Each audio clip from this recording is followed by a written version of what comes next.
हरिहर बधाए भाईओ बहनों खास सूचना कि बधाए पोताना मोबाइल स्विच ऑफ ज राखे साइलेंट राखो अरे बिल्कुल सहज पण अवाज नहीं करता एकदम साइलेंट આપણે મોબાઈલ બધા હવે હું કરશનભાઈને વિનંતી કરીશ કે તેઓ શ્રી સ્વામીજીનું પુષ્પહાર પહેરાવીને સ્વાગત કરશે કરશનભાઈ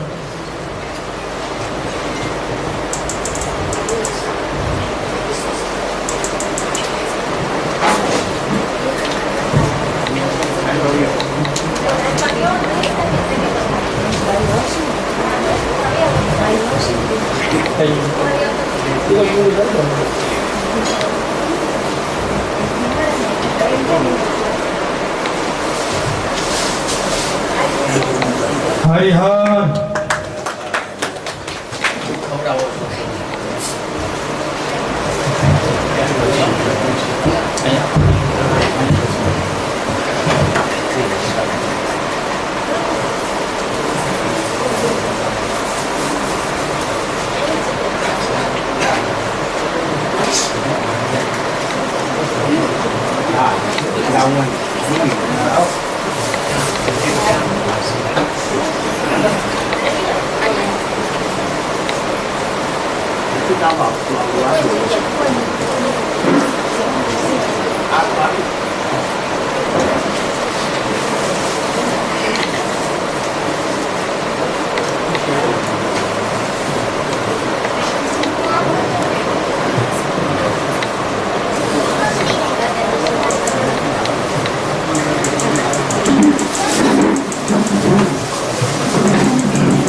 हरिओम बराबर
एक नंबर નું પાનું બદલી દીધું હવે જે આગળ પાછળ છે એમાં એક નંબર છે હું બોલું છું પછી તમે બધા જીવજો ઓમ શન્નો મિત્રઃ ઓમ શન્નો મિત્રઃ શમ વરુણઃ शन्नो भवत्तर्यमा शन्नो शन्नो इन्द्रो बृहस्पतिः शन्नो इन्द्रो बृहस्पतिः शन्नो विष्णुरुत्तमः शन्नो विष्णुरुत्तमः नमो ब्रह्मणे नमस्ते वायो त्वमेव प्रत्यक्ष ब्रह्मासि त्वमेव प्रत्यक्ष ब्रह्म वदिष्यामि श्रुतं वदिष्यामि सत्यं वदिष्यामि तन्मामवतु तद्वक्तारं भवतु अवतु माम् अवतु वक्तारम् असतो मा सतगमय तमसो मा ज्योतिर्गमय मृत्योर्मा अमृतगमय ओम पूर्णामिदं पूर्णामिदं पूर्णात्मुदच्यते पूर्णस्य पूर्णमादाय पूर्णमेवावशिष्यते ओम शांति ओम शांति ओम शांति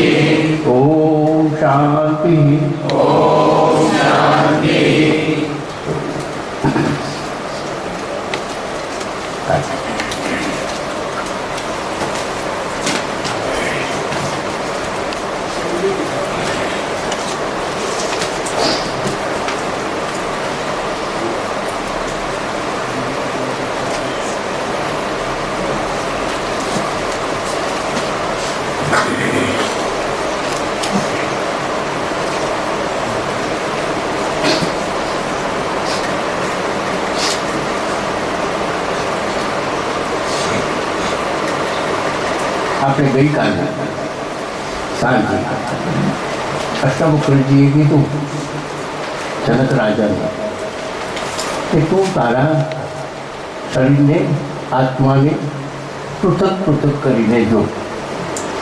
એ વાત ગઈ ચાલે. હવે પૃથક કરવું એટલે છૂટું પાડવું. છૂટું પડી શકે એમ છે જ નહીં, કારણ કે જીવાત્માને શરીરને અને આત્માને છૂટું પાડી શકાય નહીં. એ આપણે બધી ગઈકાલે આ બધી વાત થઈ અને આ છૂટું પાડ્યું. છૂટું પાડ્યા પછી એનું પરિણામ શું આવ્યું કે હું કોણ છું. રમણ મહર્ષિ પણ એમ કહે છે, વારંવાર જ્યારે જ્યારે એને પૂછે તો તું કોણ છો, તું તારી જાતને ઓળખ, તું કોણ છો. હવે આપણે અહીં એવું સાબિત થયું કે આ સ્થૂળ શરીર જે છે એ હું નથી. એ ગઈકાલે સાબિત થયું. પછી જે અંતકરણ છે, જેને આપણે સૂક્ષ્મ શરીર કહીએ છીએ, લિંગ શરીર કહીએ છીએ, જે શરીરને ભોગવે છે, એ ગઈકાલે આપણે જોયું કે એનો પણ છેદ ઉડી ગયો અને એ પણ હું નથી, એનો પણ હું નથી. આપણે વારંવાર આપણે વ્યવહારમાં સંસારની ભાષામાં એમ બોલી કે હું આમ ગયો તો મેં આમ કર્યું, મેં આમ કર્યું. પણ આ જે બધી હું બોલવાની જે છે એ ભ્રાંતિ છે ને સાચો હું આ છે. હવે જુઓ કે ચેતન તત્વ એટલે બ્રહ્મ તત્વ. બ્રહ્મ તત્વ જાગ્રતમાંય છે, સ્વપ્નમાં છે અને સુષુપ્તિમાંય છે. મન બુદ્ધિ ચિત્ત અહંકાર આ નથી, આ એ નથી, અને સ્થૂળ શરીર આ બે જગ્યાએ નથી. એટલે આ એક ઋષિ મુનિઓનો એક યુક્તિ છે અને આ યુક્તિ દ્વારા આપણે જાણ્યું કે ખરેખર સાચો હું છું. એક દ્રઢથી ભલે અત્યારે આપણે એમ કહેતા હોઈએ કે હું શરીર છું, હું આમ છે તેમ છે, પણ સત્ય એ છે કે આપણે પરમ તત્વ છીએ. હું બ્રહ્મ છું એમ જે કહે છે એ સત્ય છે, પણ અનુભવની વાત જુદી છે અને વાત બોલવાની વાત જુદી છે. આપણે જે હું બ્રહ્મ છું એમ હું બોલું, પણ બોલવાથી કોઈ ફાયદો નથી. હું બ્રહ્મ છું એવું ભ્રમ થઈ જવું જોઈએ, ભ્રમ સ્થિતિ થઈ જવી જોઈએ. મહાસાગર હોય, મહાસાગરની અંદર બરફનો ટુકડો ફરતો હોય, તરતો હોય, તો બરફનો ટુકડો મહાસાગરથી જુદો છે. પણ જુદો હોવાનું કારણ શું છે કે મહાસાગરની જે શીતળતા છે અને બરફના ટુકડાની જે શીતળતા છે એ બંનેની શીતળતામાં ફેર છે. જો શીતળતા છોડી દે બરફનો ટુકડો તો એ મહાસાગર જ છે. મહાસાગરમાં તરે છે. જો બરફનો ટુકડો શીતળતા છોડી દે તો મહાસાગર છે. એવી જ રીતે આખા બ્રહ્માંડમાં વ્યાપ્ત છે તેવું પરમ તત્વ જેને કહીએ છીએ તે એની અંદર આપણે એક આ જીવાત્મા છીએ. જીવાત્મા આ બ્રહ્મની અંદર જ છે, આખા બ્રહ્માંડની અંદર એ જ છે. ફક્ત ફેર એટલો છે કે આ જીવાત્મામાં વાસના છે અને પેલામાં વાસના નથી. એટલે મેં કાલે કીધું હતું કે આપણે બહુ પરમાત્માથી નજીક છીએ, પણ સાધના ન કરીએ ત્યાં સુધી આપણે ભ્રાંતિથી જુદા છીએ. હવે એને જોઈએ, આપણે કેટલા જુદા છીએ એ જોઈએ.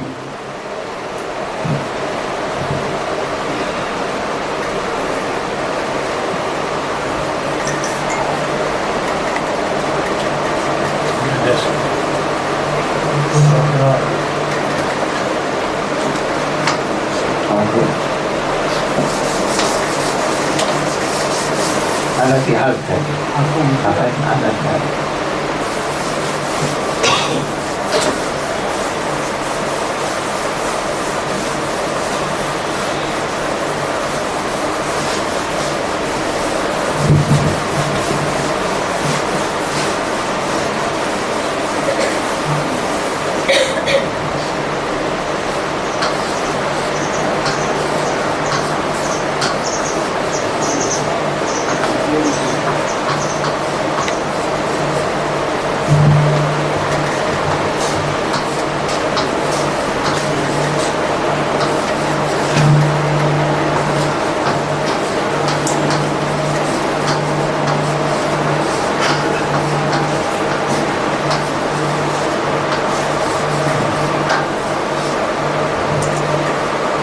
ઈશ્વર કે કોને કહીએ છીએ આપણે?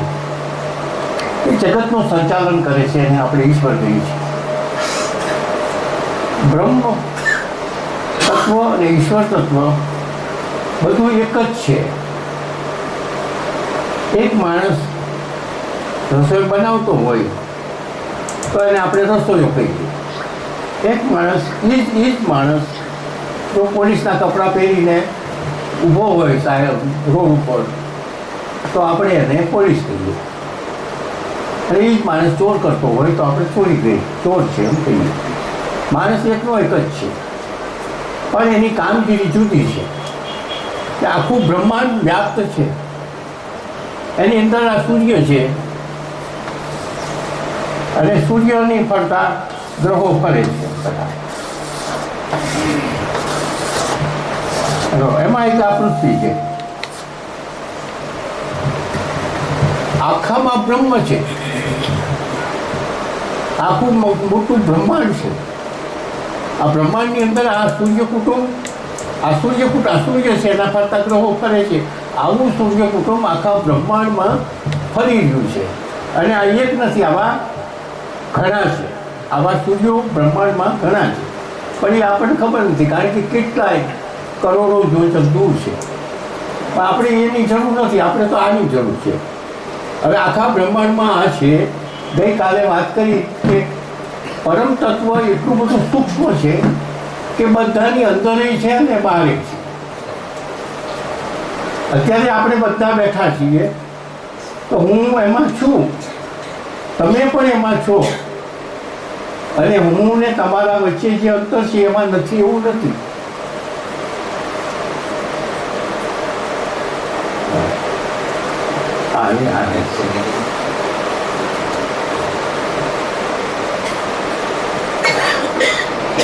બસ એવું નથી. તમે થોડું ઊંચું કરો, ખૂબ છતું હાથ.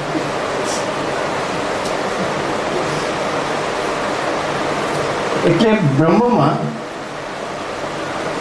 આપણે બધા ફરીએ છીએ, બ્રહ્મની અંદર બધા ફરીએ છીએ. એવી રીતે સૂર્ય પણ એમાં જ છે, એના ગ્રહો પણ એમાં જ છે, અને પૃથ્વી પણ એમાં છે. પણ જ્યાં પૃથ્વી છે પ્રકૃતિ છે, અને પ્રકૃતિની અંદર 5 તત્વો છે: આકાશ, વાયુ, અગ્નિ, પાણી અને પૃથ્વી તત્વ. આ 5 તત્વો હોય ત્યાં સૃષ્ટિ હોય. એટલે આ બીજા ગ્રહો ઘણા છે, ત્યાં સૃષ્ટિ છે કે કેમ એની તો હજી શોધો થઈ રહી છે, પણ લગભગ નથી એવું થાય છે. પણ પાંચે તત્વો હોય ત્યાં સૃષ્ટિ હોય. સૃષ્ટિ એટલે વનસ્પતિ છે, મનુષ્ય છે, પ્રાણીઓ છે, વાદળાઓ થાય છે, વરસાદ આવે છે, જમીન ખેડાય છે, આ બધું જે સૃષ્ટિ સર્જન છે એ પૃથ્વી ઉપર એવું વાતાવરણ છે. બીજા ગ્રહો ઉપર પાંચે તત્વો ન હોય તો ત્યાં ન હોય મનુષ્ય. પણ હવે આપણે આની વાત કરીએ પૃથ્વી તત્વની. પૃથ્વી આ બ્રહ્મા છે, પૃથ્વી તત્વની અંદર છે સર્જન વિસર્જન કરી રહ્યું છે. અંદર એ એક જ છે, પણ પૃથ્વી તત્વની અંદર જે સર્જન વિસર્જન કર્યું છે એને આપણે ઈશ્વર કીધો. આ તો બ્રહ્મ જ છે, પણ આ કામગીરી પૃથ્વી ઉપર થાય છે. અદ્રશ્ય જ છે, દ્રશ્ય તો છે જ નહીં, અને એ બ્રહ્મ સ્વરૂપ જ છે. પણ એમાં માત્ર ફેર કેટલો છે? સત્વગુણનો અંશ મળ્યો. સત્વગુણનો અંશ મળ્યો એટલે પ્રકૃતિ અને પરમ તત્વનું જ્યારે મિશ્રણ થાય તો જ કંઈક સર્જન થાય. પ્રકૃતિ તત્વ અને પરમ તત્વ બ્રહ્મ તત્વ બંનેનો યોગ થાય તો સર્જન થાય. જેવી રીતે આપણા ઋષિમુનિઓએ આપણને એક પ્રતીક આપ્યું છે અર્ધનારીશ્વર. અર્ધનારીશ્વરનો હેતુ એ જ છે, એવા સાકાર નથી. આ બ્રહ્માંડની અંદર જે પ્રકૃતિ છે આ એ પ્રકૃતિ છે, એ શક્તિ છે, અને જે પરમ તત્વ છે એ શિવ છે. શિવ અને શક્તિ રૂપક બતાવ્યું છે, હકીકતે વ્યાપક છે, કોઈ આકાર નથી. નિરાકાર છે એમ આપણે ગઈકાલે જોયું. તો એ બેનો યોગ થવાથી એક પૃથ્વી ઉપરનું સર્જન થયું, અને પૃથ્વીનું આ બધું વાતાવરણ જે આપણે જોયું છે આ બધું બેનો યોગ છે. હવે આ જે સૂર્ય કુટુંબ નથી અને આ બીજું સૂર્ય કુટુંબ આવે છે, આ વચ્ચેના ગાળામાં બ્રહ્મ કહેવાય. અહીં સૂર્ય કુટુંબ છે, અહીં સૂર્ય બીજું, અહીં ઈશ્વર કહેવાય, અહીં ઈશ્વર કહેવાય, અહીં બ્રહ્મ કહેવાય. અહીં પ્રકૃતિની સાથે જડ્યું અને આ પ્રકૃતિની સાથે બીજું સૂર્ય કુટુંબ છે, પણ જે કંઈ નિષ્ક્રિય છે, અક્રિય છે, એને પ્રકૃતિની સાથે જોડાણ નથી, એવી આખા બ્રહ્માંડમાં આ બ્રહ્મ છે. પણ આ ને આમાં ફેર નથી, પણ આ કાર્યરત છે, પ્રકૃતિની સાથે ભર્યું છે, માટે એને ઈશ્વર કીધો. આ ઈશ્વરને બ્રહ્મ કહીએ તો ખોટું નથી, બ્રહ્મ કહીએ તો ખોટું નથી, પણ એ ઈશ્વર એટલે અહીં જે સર્જન કરી રહ્યો છે તે. અને જેમ આ અદૃશ્ય છે એમ આ પણ અદૃશ્ય જ છે, માત્ર પ્રકૃતિની સાથે જોડાયેલું છે. કોઈ પ્રકૃતિની સાથે ક્યાંય પણ ન હોય એવું નથી. વ્યાપક છે, સર્વકાળે છે, એ સર્વત્ર છે. સર્વત્ર છે, આ પણ સર્વત્ર છે એટલે કોઈ જગ્યા એવી નથી કે તે ત્યાં ન હોય. સર્વકાળે છે એટલે એવી કોઈ સમય નથી કે કોઈ કાળે ન હોય. એનો અર્થ એમ છો કે સર્વત્ર છે એટલે અત્યારે છે, અને આ અત્યારે છે, અને આ જગ્યાએ પણ છે, બધી છે. અને એની હાજરી આપણે એમ થાય કે અદૃશ્ય છે તો એની હાજરી તો છે જ, એમાં કાંઈ જોવા પણ નથી. આપણા બધાના હૃદયના ધબકારા ચાલે છે, હું બોલું છું, તમે સાંભળો છો. આ ન હોય તો કાંઈ ન હોય. આ ન હોય, શિવ ન હોય તો માત્ર શક્તિ કાંઈ કરી શકે એમ નથી. એ હવે થોડી વાર પછી હું આના પછી કહીશ. અને માત્ર શિવ હોય તો શક્તિ કાંઈ કરી શકે, અને માત્ર શક્તિ હોય તો શિવ કાંઈ કરી શકે. બંનેનો યોગ હોય ત્યાં જ સૃષ્ટિ હોય, બંનેનો યોગ હોય ત્યાં સૃષ્ટિ હોય. બીજી જ્યાં નથી, પ્રકૃતિ નથી, ત્યાં સૃષ્ટિ નથી. હવે વાત આપણી બીજી છે.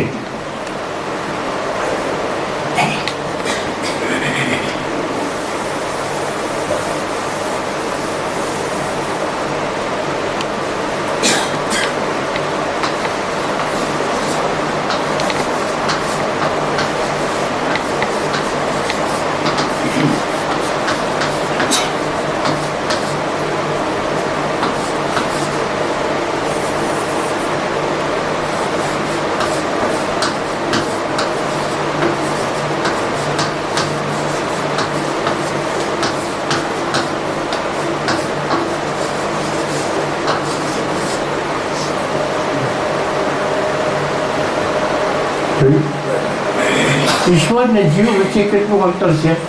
આટલું જ. પેલું બે જગ્યાએ સ્થાન છે. શુદ્ધ બ્રહ્મ, આપણે શુદ્ધ બ્રહ્મમાં તો છીએ, એને ક્યાંય લાવવા પણ નથી. એને લાવવા માટે નથી. ગઈકાલે તો વાત થઈ, એના માટે કોઈ પ્રયત્ન નથી. શુદ્ધ બ્રહ્મ એટલે પરમાત્મા. પરમાત્માને લાવવા માટે કોઈ પ્રયત્ન નથી, કારણ કે એ ગમે ત્યાં ગમે તે જગ્યાએ કોઈ પણ કાળે છે. અને આપણા શરીરને અંદર શરીર આપણે એમાં છીએ, અને આપણું જે શરીરની અંદરનું સંચાલન એ કરી રહ્યું છે, જેને આપણે બ્રહ્મ કહીએ છીએ. તે આ બે જગ્યાએ શરીરનું સંચાલન કરે છે. ગઈકાલે વાત થઈ કે આપણા હૃદયના ધબકારા સૂક્ષ્મ શરીર નથી કરતું, એટલે આપણો જીવાત્મા જે છે એ હૃદયના ધબકારા નથી કરતું. આપણે ખાઈએ છીએ, આપણે ખોરાક લઈએ છીએ, એ ખોરાકમાંથી અન્નમાંથી લોહી બને છે, માંસ બને છે, લોહી હાડકાં બને છે, વાળ બને છે. એ કોણ બનાવે છે? આપણે વિચાર કરીએ કે મારે વાળ બનાવવા છે, મારે નખ બનાવવા છે, કે મારું હૃદય બરાબર નિયમિત ચલાવવું છે, એવું છે જ નહીં. એ આપણા હાથમાં નથી. એટલે કે જીવાત્માના હાથમાં નથી. જીવાત્માને માત્ર શરીર ભોગવવા માટે મળ્યું છે. જીવાત્મામાં શરીરનું સંચાલન કરવાની શક્તિ, સત્તા નથી. અને સત્તા આપી હોત તો માણસ જીવી પણ બહુ વખત, કારણ કે આ બધું કરવું બહુ અઘરું છે. તો માણસ જીવી ન પડે એ સત્તા જો આપી હોત. હવે આ વાતમાં એવું છે કે જો અશુદ્ધ બ્રહ્મ તો બે જગ્યાએ છે. બે જગ્યાએ છે. ફેર એટલો છે કે અહીં જે છે એમાંથી સત્વગુણ છે, અને અહીં મલિન સત્વગુણ છે. ફેર રાખ્યો છે. તો હવે આ જે મલિન છે એમાંથી જો શુદ્ધ કરો તો આ જીવ મટીને ઈશ્વર થઈ જાય.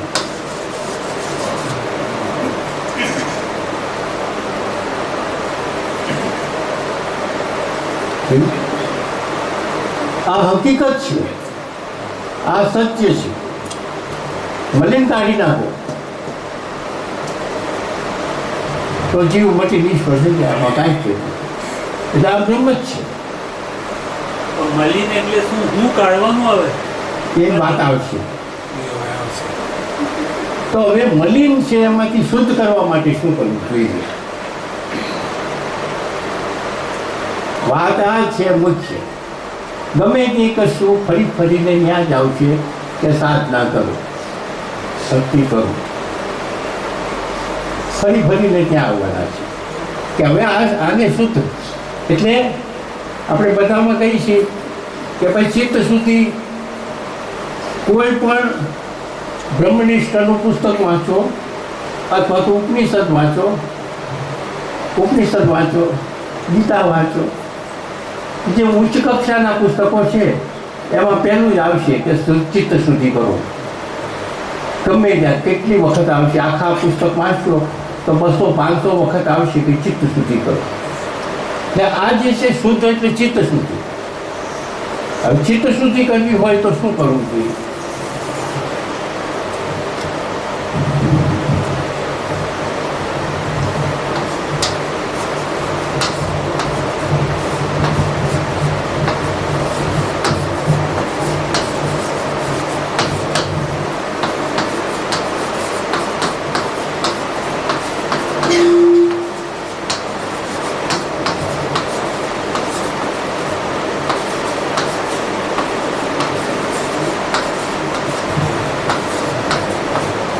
આ બેને ઉડાડો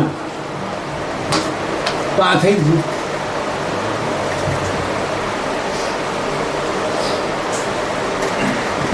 આ બેને ઉડાડો તો ચિત્ત શુદ્ધિ થઈ ગઈ. ચિત્ત શુદ્ધિ થઈ એટલે આ